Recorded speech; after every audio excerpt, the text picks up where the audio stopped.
Art, and today I'm going to show you how to complete part 2 of your landscape in one-point perspective.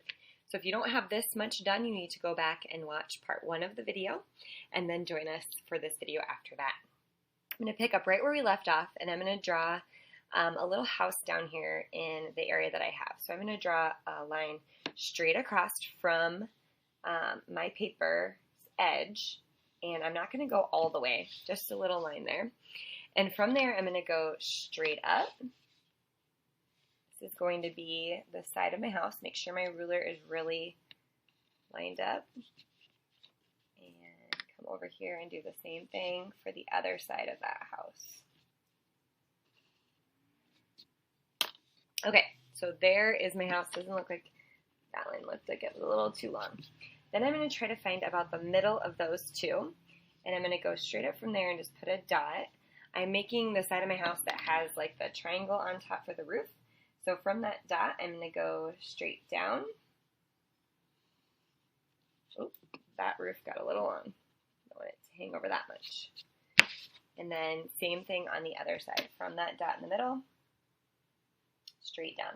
This is called the true shape side, so everything is going to be a true shape. Let's draw a little rectangle door on here. Okay, so first I'm going to draw a door that looks way too short and fat, just to show you what you don't want to do. If I draw a door like this and say, yep, that looks good. No, actually it really doesn't. If I draw a door that's way too tall and skinny, I'm still going to do the right thing with lining up my ruler. But if your door looked like this, that would be way too tall and skinny. The proportions just are not correct, and so people would go, that's your door? Well, it doesn't really look like a door. So you want the width of the door to be about you want the height of the door to be about 2.5 times the width of the door. So let's put a line on here for our front door. Let's say it goes up to, or over to about right there. And we'll connect these.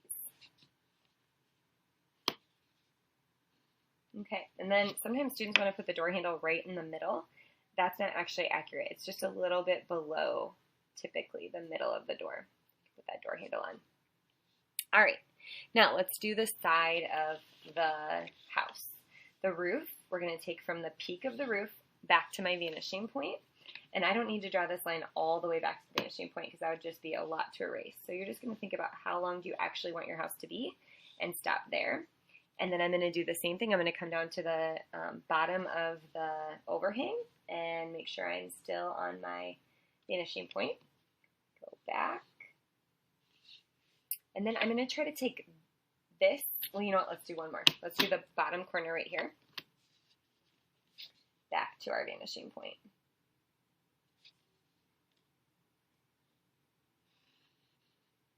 Okay. Then we're going to take this angle right here, and there's nothing really to line it up with except if I line up my ruler with that angle and I just try to slide it back. And then I'm going to go right here and line it up at the bottom of my roof because I had too long of a line on the top. I'm just going to erase that extra tail. Then I'm going to go straight down. I don't want to line up right with the back corner of that roof because then it will look like there's no overhang back there. But I'm going to line up my ruler with the top of my paper. And then I'm going to come in just a little bit from that corner. So you can see my corner sticking out there. Just a little bit. And then straight down. And then anything that's extra you can erase off. Okay, so there my building looks pretty good, except it doesn't look very realistic because it doesn't have any windows yet. So let's add some. This is a really great hack for this. If you want your windows to look like they're in line with your door, you're going to take your ruler, line it back up with the top of your door, and just put a little mark on the corner of your building right where it lined up. Okay? Then from that mark, we're going to go back to our vanishing point. And just lightly, this is going to be a guideline for the top of your windows.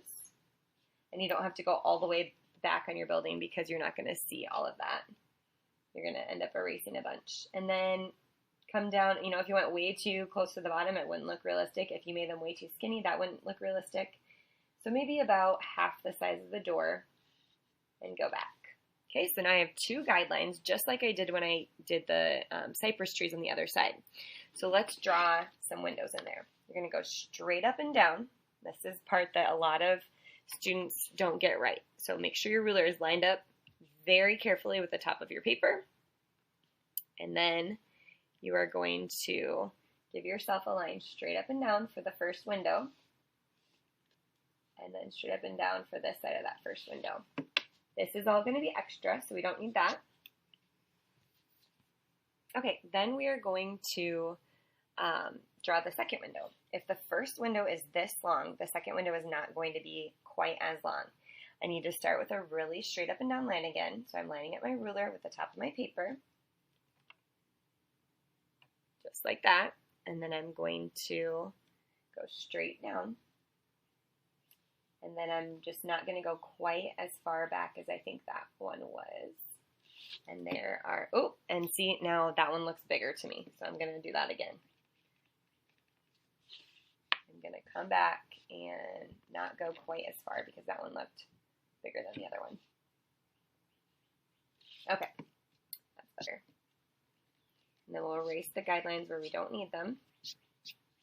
And there's our house. Okay, now all we're going to do is shade.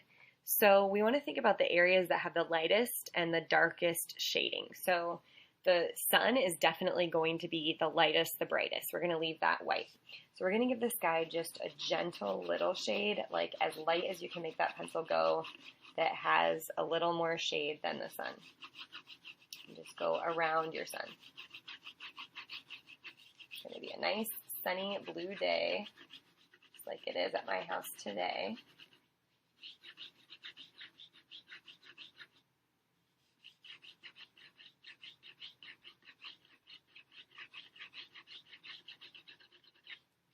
Okay, then we're going to think about what would be darker, the road or the grass. And the road is definitely going to be darker. So we're just going to shade the grass in darker than the sky and darker than what we had going on in the horizon line, what we shaded there. Actually, let's make it lighter than what we shaded there. Two reasons. It will be a lot less work, and because those trees might actually be darker than this grass. I like to shade pointing at my vanishing point. I just think it helps with making it look realistic.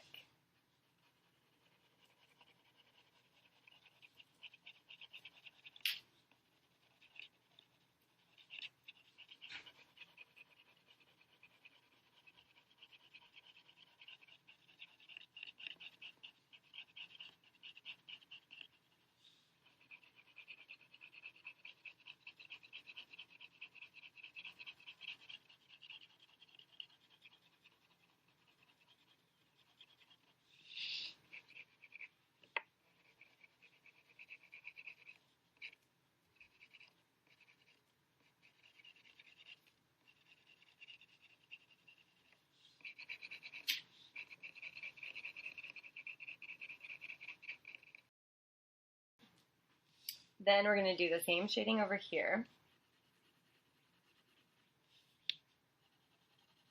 Actually, come back and give this just a little bit of a darker shade so it stands out.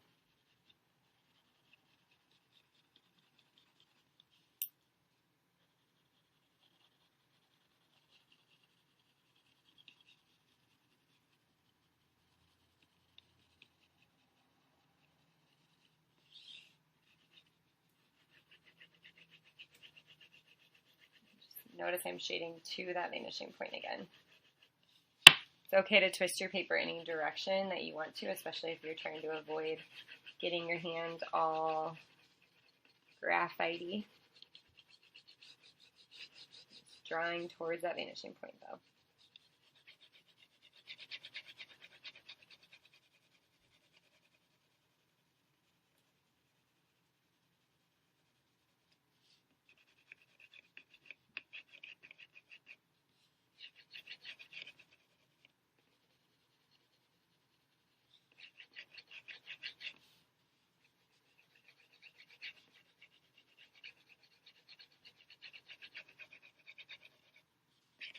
And it's definitely going to be darker down here than it is way up by the vanishing point. So I need to make sure that it's darker closest to my viewer down here.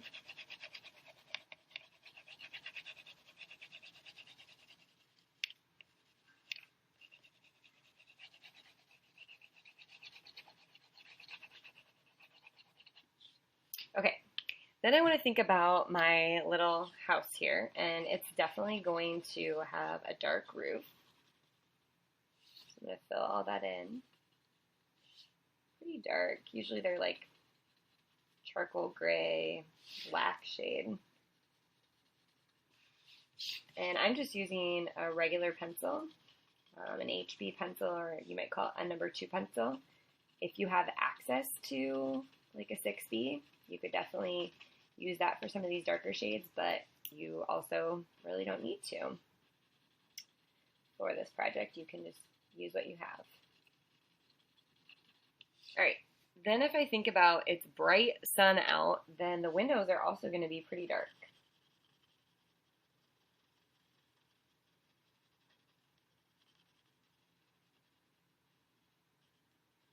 If it was nighttime, the windows and the light was on inside, the windows actually would, you know, have that glowing look, and so they would be really light usually. Okay, we're going to pretend that this house is white since we don't have very much white on our drawing yet. So the sun would be shining actually on the back side more and the top more. This side, we can leave it white if we want to, but this side back here is definitely going to have a little bit of a shade. The sun is shining from there. Even though the siding is going to be the same color, it might have a different shade on it. And then we're going to draw our shadow. Our shadow is going to be right in line with our vanishing point, and I'm just going to line it back up with the bottom of my house here. And it's just going to come off the building that way. Same thing here, I'm going to go to this corner, this front corner of the building, and just go off. And then this is just going to get shaded in. Darkest right up next to the house, lighter as it goes out.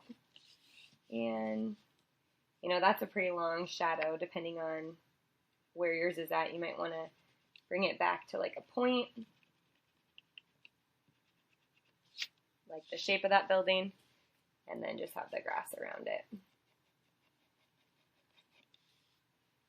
Okay, the last thing we need to do is our road, well, second to last, and then blend. The road is going to be your darkest dark. Remember, it's not going to be as dark as you can possibly go way back here. And those little dashes we made, well, let's talk about this why first.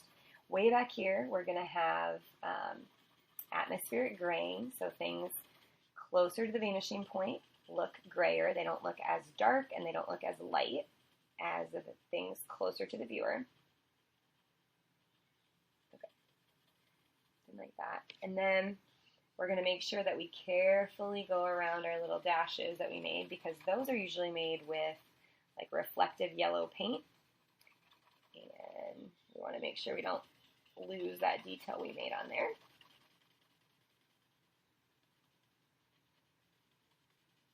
Okay, you're just going to keep coloring your road all the way down. It's going to get darker as you get closer to your viewer. I'm going to stop the video here because you don't need to watch me shade this whole time.